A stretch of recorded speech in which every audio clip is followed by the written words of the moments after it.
Pepín Rodríguez Simón. Pepín Rodríguez Simón sigue prófugo. Sigue prófugo en el Uruguay. Goza allí de la cobertura que le da a esta internacional neoliberal el presidente Lacalle Pou, en este caso a través de evidentemente sus influencias en el Poder Judicial, ha conseguido que Pepín, ¿sí? Pepín pueda estar ahí sin mayores sobresaltos. Les recuerdo este tema porque ha salido de la agenda, ha salido totalmente de la agenda, y me parece que nuestra misión es tratar de reingresarlo, reintroducirlo de alguna manera, porque es un escándalo. Mano derecha, les decía, de Mauricio Macri, alter ego de Mauricio Macri en toda la documentación. Cuando Mauricio Macri no podía firmar algo, lo firmaba él, y era lo mismo, porque tenía un poder. Es decir, esas cosas solo se hacen cuando alguien tiene una extrema confianza con el otro, cuando el otro es casi uno. Pepín Rodríguez Simón fue un operador judicial clave que tuvo el expresidente, hombre clave también de la mesa judicial.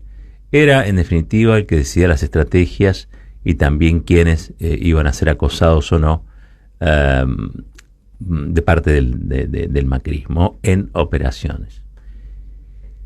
Claro, ¿de qué manera podría ser tenerlo más presente, ¿no? el asunto?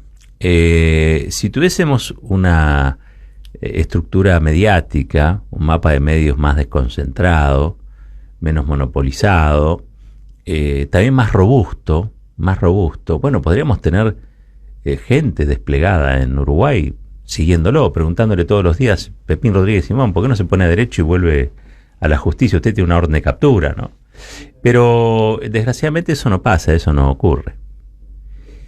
Y tampoco pasa, o no termina de pasar nunca, que estos personajes vuelvan a tener algún tipo de influencia en el futuro. Mucho va a depender, obviamente, de lo atento que esté la sociedad frente a esas circunstancias. Y dirán, no, ¿cómo va a poder?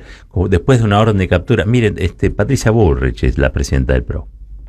Después del 13% de los jubilados, y uno suponía que Patricia Bullrich no iba a retornar nunca, y sin embargo retornó López Murphy. Cavallo es tratado como si fuera un analista económico en los medios de comunicación, en la mayoría de los medios de comunicación. Así que en la Argentina puede volver cualquiera.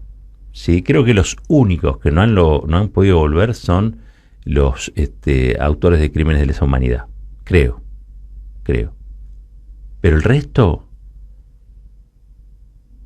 vuelve cuando se le antoja, como se le antoja, porque, bueno, quizá porque tengamos una memoria frágil, quizá porque nuestras instituciones toleran también que aquellos que las destruyen puedan convivir con el resto de las personas sin que nadie se los reproche.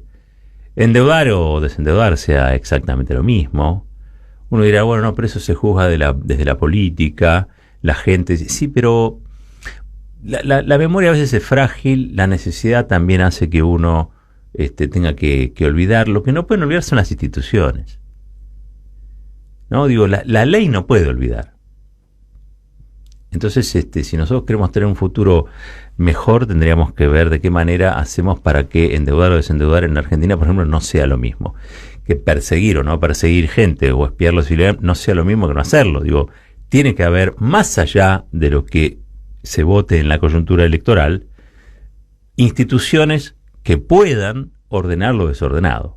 ¿Sí? Yo sé que estoy pidiendo quizá demasiado, ¿no? Porque quizá el dato más importante del desorden es el de los precios.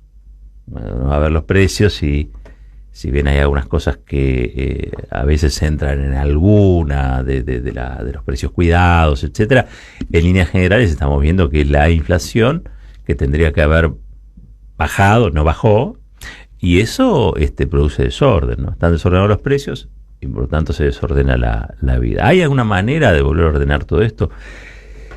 Y uno aspira que sí, sabe también que no es automático, sabe también que la realidad no se soluciona con un chasquido de dedos, pero sabe también que eso genera mucho mal humor, mucho malestar. Lo escuché el otro día a Roberto Navarro. Él decía, es muy difícil que con inflación de 50, 60%, decía que este año quizás sea el 60%, es muy difícil que vos seas electoralmente competitivo.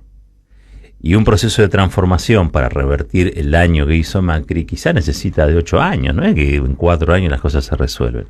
Pero ¿cómo haces para garantizarte 8 años si todos los días los que votan con los precios, los que votan con la cartelización, los que votan con el oligopolio, los que votan con el monopolio, te hacen la vida imposible?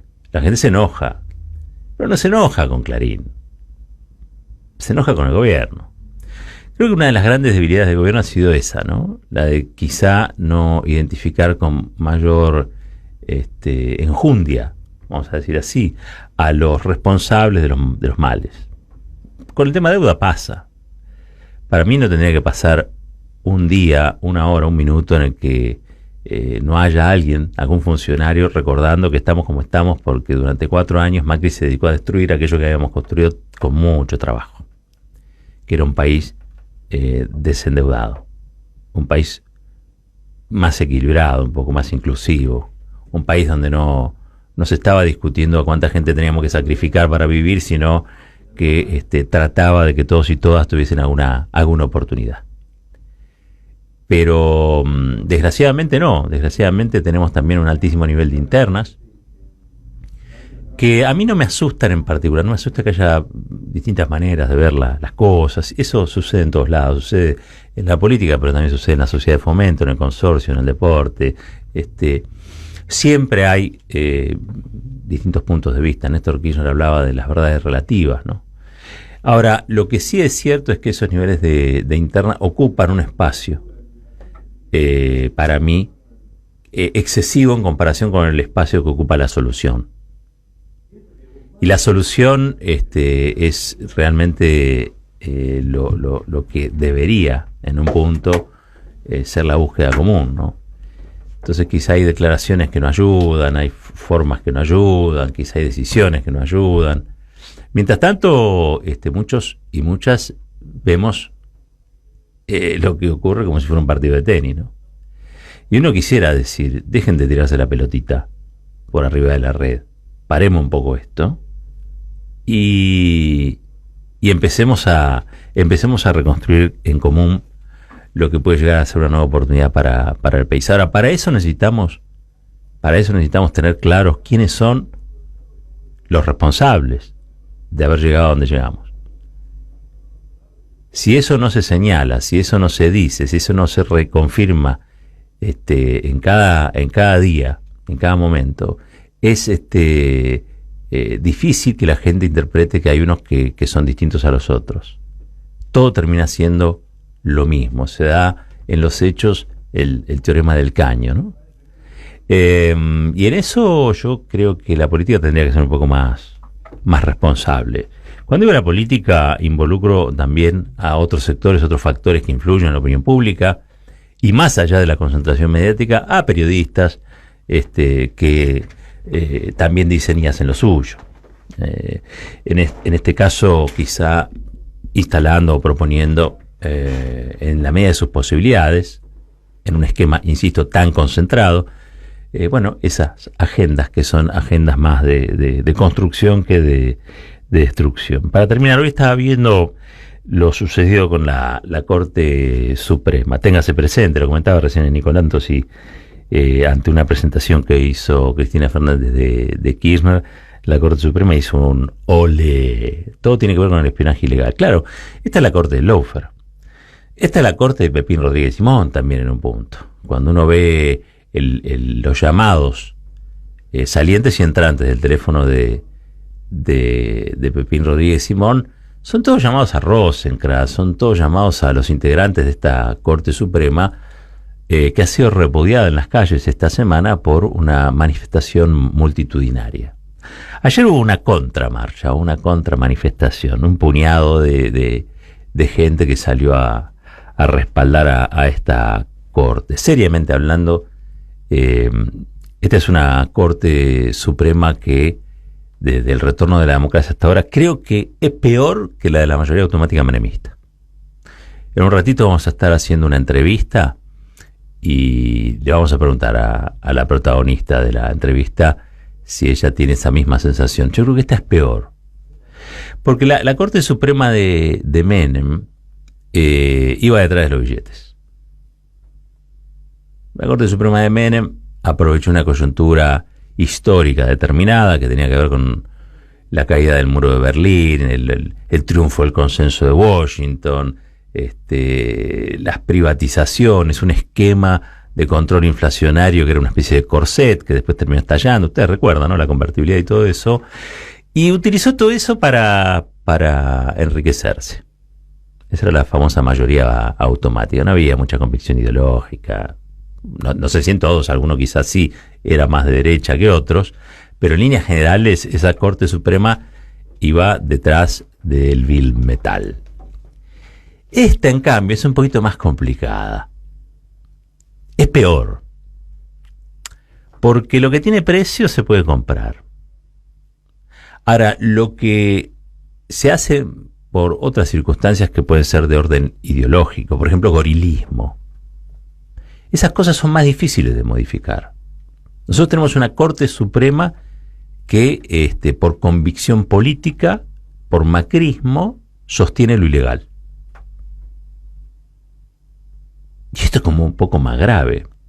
No porque no sean graves las coimas. No. Es más grave que haya gente que está convencida, como creo que está convencida los integrantes de esta Corte, de que hay una identidad política, hay un espacio político que es pasible de ser perseguido, detenido, demonizado, al que se le puede privar de las cuestiones básicas de la justicia y del Estado de Derecho. Esto es más grave que la mayoría automática. Porque, insisto, la mayoría automática era una cuestión de tabular lo que pretendían que se votara y ellos le ponían, si se quiere, un precio. Acá eso ni siquiera existe. No, por lo menos que se sepa. Pero esta es la Corte que avaló la doctrina Irurzun. Esta es la Corte que hablaba con Pepín Rodríguez Simón y que coordinaba con la mesa político-judicial del macrismo. Esta es la Corte que tiene dos de sus integrantes que aceptaron entrar por la ventana, con un decreto de necesidad de urgencia del presidente Macri. Y lo aceptaron. Después lo emprolijaron, porque era una defecio lo ocurrido, pero la verdad que lo aceptaron. Es como aceptar ser la cabeza de un poder que combate la ilegalidad con un método ilegal. Y sin embargo están ahí. ¿Qué son capaces de hacer? Téngase presente, le contestaron al abogado Beraldi, ¿no? Al abogado de la actual presidenta, de paso les digo, a la actual presidenta Kirchner. Téngase presente. ¿Por qué? Es una causa sobre espionaje. Y ellos lo que plantean ahí es que no van a resolver la cuestión de fondo, tampoco designan con jueces, es decir, le dan el sueño de los justos y mientras tanto estamentos inferiores hacen lo que se les antoja. Como no resuelven las apelaciones o las presentaciones que han hecho estos abogados, bueno, la casación, todo eso van haciendo lo que se les antoja. De hecho, fíjense ustedes que todas las causas por espionaje terminaron recayendo en Comodoro Pi. Otro de los lugares, otro barrio macrista. Yo diría que podríamos definir a Comodoro Pi como un barrio macrista. Pero bueno, es evidente que estamos en presencia de una corte que debe ser removida.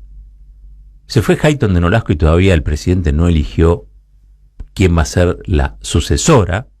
Son además 4 machirulos los que están ahí. Y la verdad es que hoy todos y todas estamos en una situación de indefensión enorme. Por suerte la sociedad reaccionó. La movilización del otro día fue importante. Yo decía que fue una movilización de orden político. Decir que fue una movilización de orden político es que la gente no es que fue a protestar porque no le pagaban tal o cual cosa. No, fue a protestar porque quiere opinar, quiere saber de qué se trata y quiere opinar sobre la cosa cívica, sobre las cuestiones que hacen a las instituciones, a la República. Pero claro, no salió a ningún lado. Salió más la marcha esta escuálida de ayer, esta marcha infame de ayer defendiendo a estos impresentables, que la marcha de sindicatos, organismos de derechos humanos, de un juez como Ramos Padilla, un juez probo, un juez que es el juez, si se quiere, la artífice desde el Poder Judicial de la transición democrática en su momento, persiguiendo como correspondía, haciendo justicia con los represores. dando por inconstitucional la audiencia vida y el punto final, mucho antes de que Néstor Kirchner lograra derogarlas en el Congreso de la Nación. Así que imagínense la gente que estaba en un lado y la gente que estaba en el otro. De hecho, estaba viendo que en esta marcha en defensa de los impresentables participó un abogado, Alberto Russo, ¿sí?, que es un abogado represor, es uno de los convocantes que tuvo ayer esta marcha. Me parece a mí, para concluir, que esa es la primera de muchas, ¿no? La que realmente valía la pena, la convocada por Ramos Padilla y otros, donde también hubo sindicatos que fueron muy afectados por lo que uno ya sabe y conoce que sucedió en el VAPRO, ¿no?, y que tiene que ver con la Gestapo antisindical. Digo, me parece que fue la primera de muchas marchas. Y creo que ese es uno de los ejes por donde pasa la reconstrucción de la fuerza que dio origen a una coalición política que pudo derrotar al macrismo. No es solo economía. La economía obviamente influye. Pero también hay algo de la subjetividad política. ¿En qué tipo de democracia queremos vivir? ¿En qué tipo de instituciones queremos tener? ¿Una donde haya 4 impresentables que avalan la ilegalidad? Porque consideran que es desde la ilegalidad que se combate a una opción política como el kirchnerismo, como el peronismo. Esa es. Entonces, este tipo de reflexiones son las que mueven las otras cosas. Esto es como el reloj. Hay una pieza que hace mover al resto. Si esa pieza no se mueve, el resto no se mueve. No hay piezas que tengan vida. Entonces, esta marcha, me parece, es esa pieza que empieza a moverse y empieza a mover todas las demás. Y moviendo esa probablemente tengamos mejores instrumentos, mejores herramientas para abordar los otros asuntos. Porque es muy difícil con esta corte impresentable, por ejemplo, litigar, pleitear, si se quiere, contra las corporaciones, contra los grupos concentrados.